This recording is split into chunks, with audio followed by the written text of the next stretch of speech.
सास की दुकान। लक्ष्मी जी की दो बहुएं थी, सुमन और राधिका, और दो बेटे, अजय और सुशील। लेकिन लक्ष्मी जी के बहू बेटे उनको अपने साथ रखने को तैयार नहीं थे।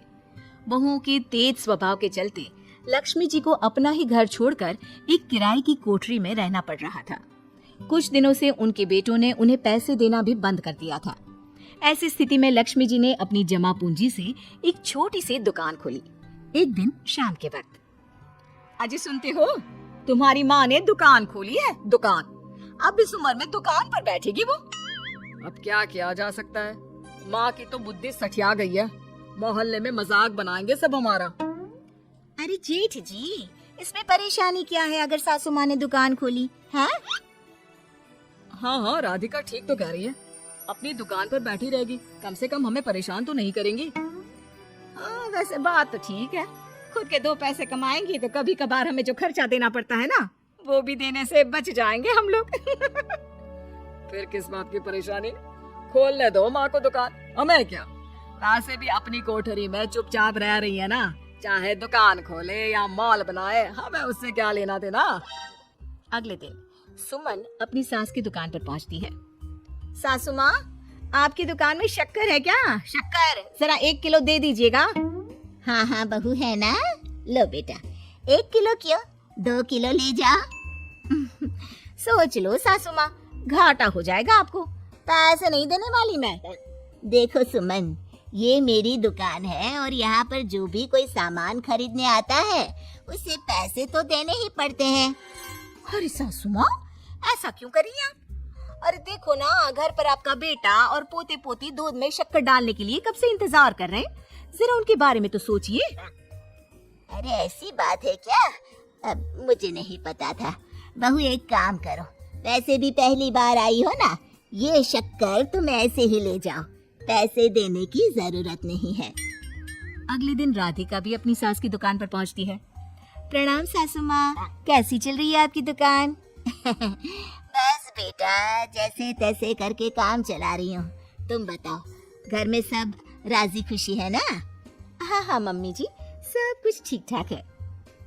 बताओ राधिका बहू, कैसे आना हुआ, कुछ काम था क्या?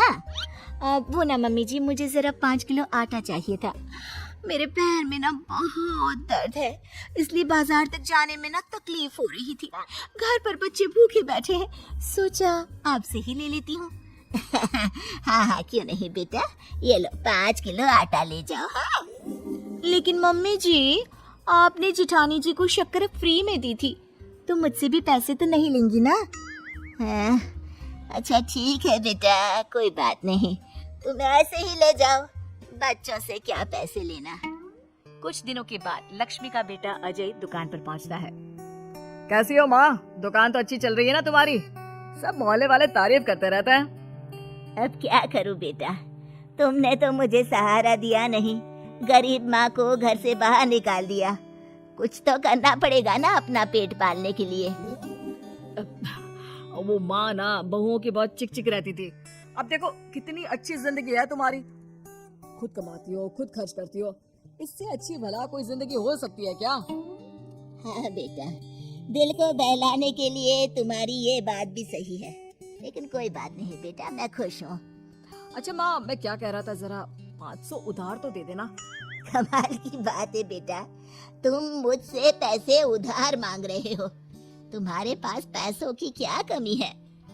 अरे माँ, इस महीने की तनख्वाह नहीं आई और आप तो अपनी बहू को जानती है ना, उसे शॉपिंग करनी है, जल्दी वापस लौटा दूंगा माँ। ठीक है बेटा, ये लो 500 रुपए, लेकिन देखो कुछ दिनों में वापस दे देना, मुझे अपनी दुकान के लिए माल भी तो खरीदना है। हाँ हाँ ठीक है माँ, जल्दी पैसे लौटा दूंगा। बहुत दिनों तक अजय अपनी माँ लक्ष्मी के पैसे वापस नहीं देता और सुमन और राधिका बार बार किसी न किसी बहाने से अपनी सास लक्ष्मी की दुकान से बिना पैसे दिए खूब सारा सामान ले आती हैं, जिसकी वजह से लक्ष्मी को अपनी दुकान में बहुत घाटा होता है। फिर एक दिन जब राधिका सामान लेने के लिए लक्ष्मी की दुकान पर पहुंचती है, सासू माँ जरा वो 1 किलो दाल तो देना। नहीं बहू, अब मैं तुम्हें या सुमन को कोई सामान फ्री में नहीं देने वाली, तुम लोगों ने कभी कोई मदद नहीं की मेरी।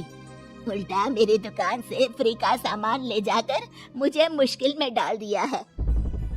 लेकिन मम्मी जी, हम तो आपके बच्चे हैं ना।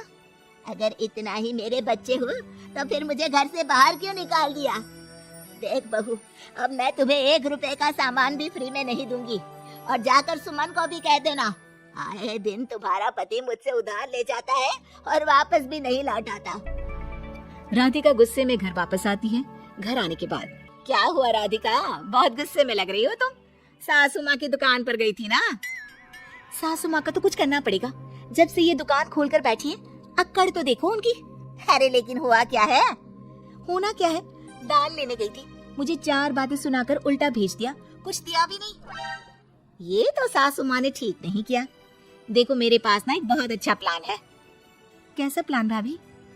हम अपनी सासू माँ की दुकान में किसी चोर से कहकर चोरी करवा देते हैं और सारा सामान अपने घर मंगवा लेंगे। उसके बाद हमारे पास फ्री में सामान भी आ जाएगा और सासू माँ की अकल भी ठिकाने आ जाएगी। ठीक है भाभी, मैं आपका पूरा साथ दूंगी। आप जल्दी से ये काम करवा दीजिए। और 2 दिनों के बाद सुमन और राधिका एक चोर से मिलकर लक्ष्मी की दुकान में चोरी करवा देते हैं। हे भगवान, ये क्या हो गया?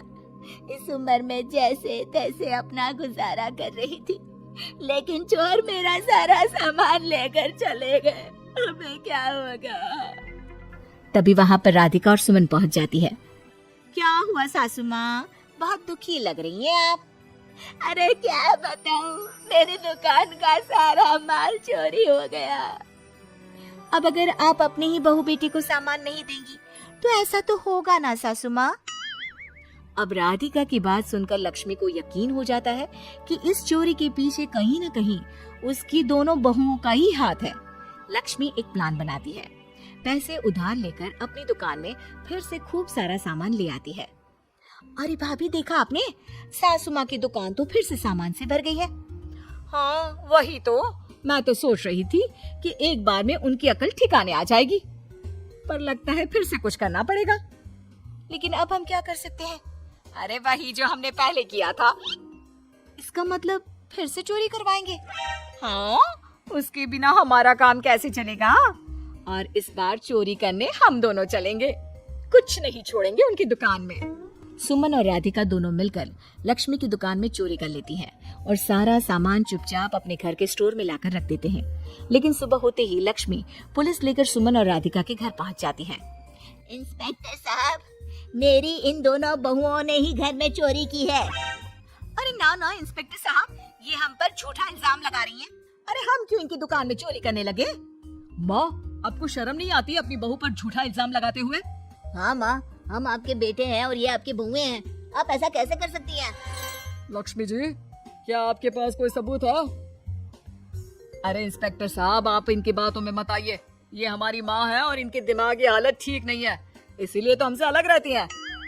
इंस्पेक्टर साहब, मेरी दिमागी हालत बिल्कुल ठीक है और मेरे पास इन दोनों के खिलाफ बहुत बड़ा सबूत है। बताइए, क्या सबूत है आपके पास? आप जरा मेरी दोनों बहुओं के हाथ पानी से धुलवा दो, फिर सब कुछ साफ साफ पता चल जाएगा। अरे हाथ पानी से धोने से क्या होगा माँ? आप दोनों मेरे सामने अपने हाथों पर पानी डालिए।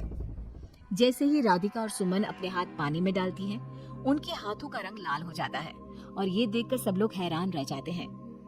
अरे ये क्या, तुम्हारे हाथों का रंग अचानक से लाल कैसे हो गया? क्योंकि मैंने अपनी दुकान के सारे सामान पर एक तरह का केमिकल लगा कर रखा था। मुझे पता था जो भी चोरी करने आएगा वो सामान को अपने हाथों से उठाएगा और उसके हाथों पर रंग लग जाएगा। अरे माँ, आप तो बहुत चालाक निकली। इसे चालाक नहीं बेटा, बुद्धिमान कहते हैं। और जिसके तुम्हारे जैसे बहू बेटे हो, उसे थोड़ा बहुत तो अपनी अकल से काम लेना ही पड़ता है ना। शर्म नहीं आती आप लोगों को अपनी ही माँ को परेशान करते हुए? हमें माफ कर दीजिए सासू माँ, हम आइंदा ऐसी गलती कभी नहीं करेंगे।